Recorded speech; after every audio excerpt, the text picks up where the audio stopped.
वालेकुम स्टूडेंट्स, मेरा नाम डॉक्टर मोहम्मद इब्राहिम है। और आज हम लोगों ने जो चीज़ डिस्कस करनी है, biological role of proteins. Protein के कुछ इंपॉर्टेंट रोल हैं, जैसे कि वो स्ट्रक्चरल मटेरियल के तौर पे इस्तेमाल होती हैं फॉर प्लांट एंड एनिमल। ठीक है, प्लांट जो प्रोटीन्स जो है वो स्ट्रक्चर बनवाती हैं।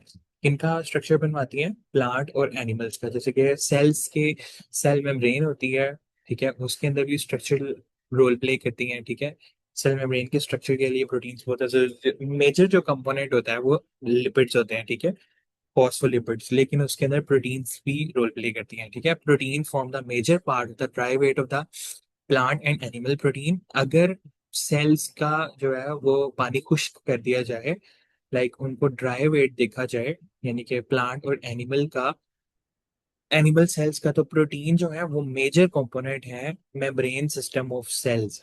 ठीक है, यानी कि सेल मेम्ब्रेन का भी एक मेजर कंपोनेंट है कि सेल मेम्ब्रेन के अंदर एनिमल्स के अंदर और प्लांट्स के अंदर प्रोटीन्स पाई जाती हैं। इसेंशियल प्रोटीन्स जो है वो इसेंशियल पार्ट है in the formation of the protoplasm which is the essence of all forms of the life. ठीक है, यानी कि जहाँ जो कि जिंदगी के एग्जिस्टेंस के लिए बहुत ज्यादा जरूरी है, प्रोटोप्लाज्म। प्रोटोप्लाज्म कहते हैं cell wall plus nucleus, sorry, cytoplasm plus nucleus is known as protoplasm. ठीक है, ये न्यूक्लियस है, ठीक है, plus cytoplasm is known as protoplasm. इस सारे पार्ट को हम लोग प्रोटोप्लाज्म कहते हैं, प्रोटोप्लाज्म।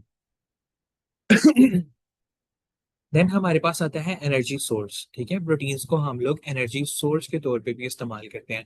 ठीक है, ऐसे बूढ़े लोग, ठीक है, जिनकी न्यूट्रिशनल रिक्वायरमेंट्स पूरी नहीं होती हैं, या वो मतलब वो खाना खाते हैं, हमारी बॉडी में थ्री एनर्जी सोर्सेज होते हैं हमारी बॉडी में।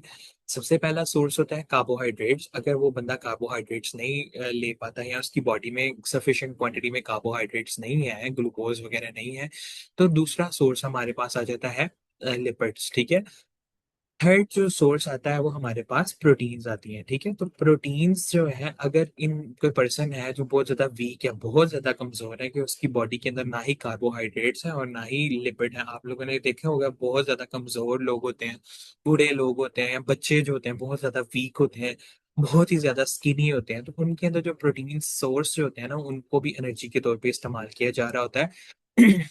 कि प्रोटीन जो है वो एनर्जी प्रोवाइड करती है बॉडी के अंदर, ब्रेक डाउन होती है अमाइनो एसिड। ठीक है, प्रोटीन हमें अमाइनो एसिड्स प्रोवाइड करती है। जब प्रोटीन की ब्रेक डाउन होती है डाइजेशन के दौरान, अमाइनो एसिड प्रोवाइड करते हैं the deamination. Deamination क्या है? Removal of amino group. ठीक है, deamination of the amino acid take place, उसके अंदर से अमाइनो ग्रुप को रिमूव कर दिया जाता है, अमोनिया इज रिलीज्ड, फिर उससे जो है अमोनिया बनता है एंड डिफरेंट कंपाउंड्स बनते हैं। ठीक है, उसके बाद जो कंपाउंड होता है वो जब उसकी अमाइनो एसिड की डीअमाइनेशन हो जाती है, यानी कि उसके ऊपर से अमाइनो ग्रुप रिमूव कर दिया जाता है, तो कंपाउंड जो है रेस्पिरेटरी पाथवे, यानी कि रेस्पिरेटरी पाथवे यानी कि एनर्जी प्रोडक्शन के पाथवे में एंटर हो जाता है, जिसके अंदर सबसे पहले ग्लाइकोलिसिस, उस कंपाउंड की ब्रेकडाउन होती है, क्रेब्स साइकिल के अंदर एंटर होता है, और एट डिफरेंट पॉइंट डिफरेंट जगहों से वो एंटर होता है, या डिफरेंट स्टेप्स से वो एंटर होता है। क्रेब्स साइकिल के काफी सारे स्टेप्स हैं, ग्लाइकोलाइसिस के काफी सारे स्टेप्स हैं। उसके बाद है defence of the body. Proteins are use in higher animals. प्रोटीन्स जो है वो हायर एनिमल्स के अंदर भी इस्तेमाल होती हैं। एंटीबॉडीज एंड इंटरफेरॉन, एंटीबॉडीज जो है जो कि हमें डिफेंस प्रोवाइड करती हैं, यानी कि कोई भी इंफेक्शन होता है, जैसे कि अक्सर हमें फ्लू होता है तो 4 से 5 दिनों के अंदर सही होता है, या वीक एटलीस्ट 7 डेज या फिर 10 डेज तक जो है वो लग जाते हैं उसको, इन्फेक्शन को रिकवर होते हो। क्यों लगते हैं? कि उन दिनों में एंटीबॉडीज बन रही होती हैं, ये एंटीबॉडीज होती हैं, और इंटरफेरॉन जो है वो वायरस के अगेंस्ट बनती हैं। ठीक है, ये प्रोटीन्स होती हैं जो कि हमारी बॉडी को डिफेंड करती हैं बैक्टीरिया और वायरसेस के अगेंस्ट। ठीक है, प्रोटीन जो है वो इंटेग्रल पार्ट है, अहम हिस्सा है। ठीक है, वायरसेस का भी, क्योंकि ये उनके पैथोजेनिक पॉइंट ऑफ व्यू से देखें, यानी कि अगर उनकी डिजीज कॉजिंग कैपेसिटी जो है, उनकी पैथोजेनिसिटी के लिए भी वायरस के ऊपर वायरल प्रोटीन कोट होता है। ठीक है, जो कि वायरस की पैथोजेनिसिटी के लिए इंपॉर्टेंट होता है। डाइटरी प्रोटीन्स जो होती हैं प्रोटीन को हम लोग डाइट के तौर पे इस्तेमाल करते हैं। प्रोटीन से ही हमें नाइट्रोजन और सल्फर मिलता है, जो कि डाइटरी जो है वो बहुत ज़्यादा इंपॉर्टेंट होता है। डाइट हमारा हमारी न्यूट्रिशनल रिक्वायरमेंट्स को पूरा करता है। 1 ग्राम प्रोटीन के अंदर 4.1, ठीक है, किलो कैलोरीज होती हैं, ठीक है। जो कि हम लोग कहते हैं कि 1 ग्राम प्रोटीन के अंदर इतने ग्राम प्रोटीन लेनी चाहिए, हमें इतने ग्राम प्रोटीन लेनी चाहिए, ठीक है। जो जैसे कि अक्सर न्यूट्रिशनिस्ट बताते हैं कि हम आपको इतने ग्राम प्रोटीन्स की रिक्वायरमेंट है, ठीक है। तो 1 ग्राम प्रोटीन के अंदर 4.1 कैलोरीज होती हैं, ठीक है। अच्छा जी। उसके बाद एंजाइम्स हैं। एंजाइम्स जो है वो प्रोटीन जो है, some proteins act as enzyme, कुछ प्रोटीन्स जो है एंजाइम के तौर पे काम करती हैं। एंजाइम्स इंपॉर्टेंट रोल प्ले करते हैं हमारे मेटाबॉलिक रिएक्शन के अंदर, ये उनको स्पीड अप करते हैं केमिकल रिएक्शंस को, ठीक है। यानी कि ये एंटर करते हैं और स्पीड अप करते हैं। हार्मोन्स, हार्मोन प्रोटीन हार्मोन्स भी काफी सारे जो है वो प्रोटीनिशियस इन नेचर होते हैं। वो हमारे मेटाबॉलिज्म मेटाबॉलिज्म क्या होता है कि मेटाबॉलिज्म की 2 टाइप्स होती हैं, कैटाबॉलिज्म एंड एनाबॉलिज्म, ठीक है। ठीक है। कैटाबॉलिज्म के अंदर ये होता है कि लार्जर मॉलिक्यूल्स जो होते हैं ना, वो ब्रेक डाउन होकर स्मॉलर मॉलिक्यूल के अंदर कन्वर्ट होते हैं। एनाबॉलिज्म के अंदर क्या होता है कि स्मॉलर मॉलिक्यूल जो है वो टूट के एक, सॉरी, स्मॉलर मॉलिक्यूल जो मिल के एक बड़ा मॉलिक्यूल बनाते हैं, ठीक है। तो ये मेटाबॉलिज्म बेसिकली ये हमारी एनर्जी प्रोडक्शन के लिए या हमारी लाइफ एक्टिविटीज को परफॉर्म करने के लिए जो काफी सारे रिएक्शंस हो रहे होते हैं, उन्हें हम लोग मेटाबॉलिक रिएक्शंस कहते हैं, ठीक है। बेसिकली एनर्जी प्रोडक्शन के लिए होते हैं। रिप्रोडक्शन के लिए काफी सारे हार्मोन्स जो होते हैं वो क्या होते हैं, प्रोटीनिशियस इन नेचर है। Reserve food, most part of the fruit and vegetable is composed of proteins. काफी सारे फ्रूट्स का और वेजिटेबल्स का पार्ट जो है वो प्रोटीन्स है। प्रोटीन्स को हम लोग आर एज स्टोरेज, ठीक है, composed albumin is stored in egg, ठीक है।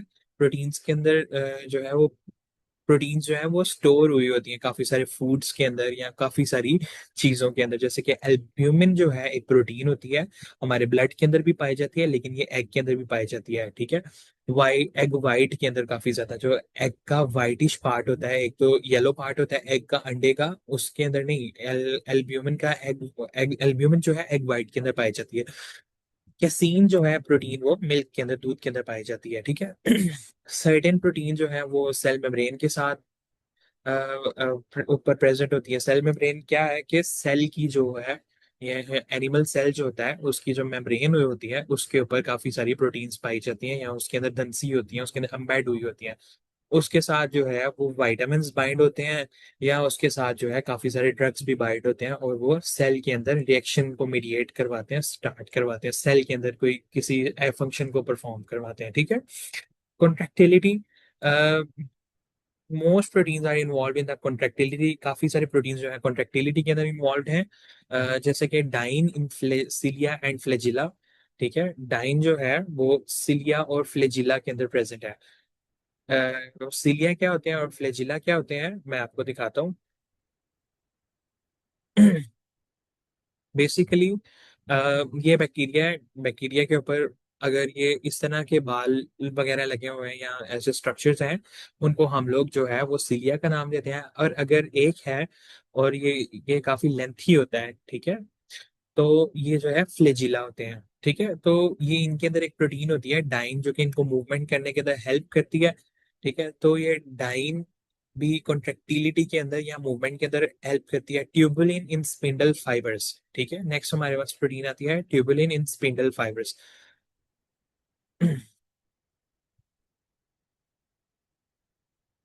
ये इस तरह से है। ये ट्यूबुलिन स्पिंडल फाइबर जो है, ये स्पिंडल फाइबर्स हैं, इनके अंदर एक प्रोटीन होती है। सेल डिवीजन जब हो रही होती है, जब एक सेल दो सेल्स के अंदर कन्वर्ट हो रहा होता है, तब ये आधे वाले क्रोमोसोम जो होते हैं, ये वाला पार्ट जो है इस तरफ मूव कर जाता है, ये वाला पार्ट जो है वो इस तरफ मूव कर जाता है, ठीक है।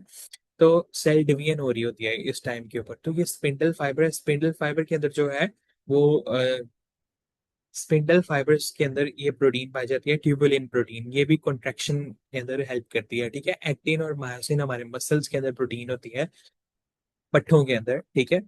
एक्सचेंज ऑफ गैसेस, ठीक है, proteins execute their activities in the transport of the oxygen and carbon dioxide by hemoglobin. Some act as hormone. जो प्रोटीन्स जो है ऑक्सीजन और कार्बन डाइऑक्साइड को भी ट्रांसपोर्ट करती है बाय हाइमोग्लोबिन, हाइमोग्लोबिन की तरफ से। कुछ प्रोटीन्स जो है वो हार्मोन की तरह एक्ट करती हैं, जैसे कि इंसुलिन जो है वो एक हार्मोन है, तो वो प्रोटीन भी है। ग्रोथ हार्मोन, पैराथाइरॉइड हार्मोन, ठीक है, ये सारी की सारी क्या है, प्रोटीनिशियस इन नेचर है। Muscle protein have a role in contraction of fibre, muscle fibres, muscle की जो प्रोटीन है वो मसल फाइबर्स को कॉन्ट्रैक्ट करवाती हैं। एक्टिन और मायोसिन हमारे बॉडी के अंदर, जो यानी कि ह्यूमंस की बॉडी के अंदर, अगर वो कह रहा है, आगे इसने एग्जांपल लिखी हुई है, एंटार्क्टिक फिश है, उसके अंदर एंटी फ्रीज प्रोटीन्स होती हैं, उसको जो फ्रीज नहीं होने देती हैं, जो कि उनके ब्लड को प्रोटेक्ट करती हैं। यानी कि उनके एंटार्क्टिका के अंदर बर्फ जमी होती है, यानी कि उसके जो सी है एंटार्क्टिका, आपने सुना होगा, बहुत ज्यादा ठंड होती है वहां पे। उनकी बॉडी में एंटी फ्रीज प्रोटीन है जो कि उनके ब्लड को फ्रीज नहीं होने देती है।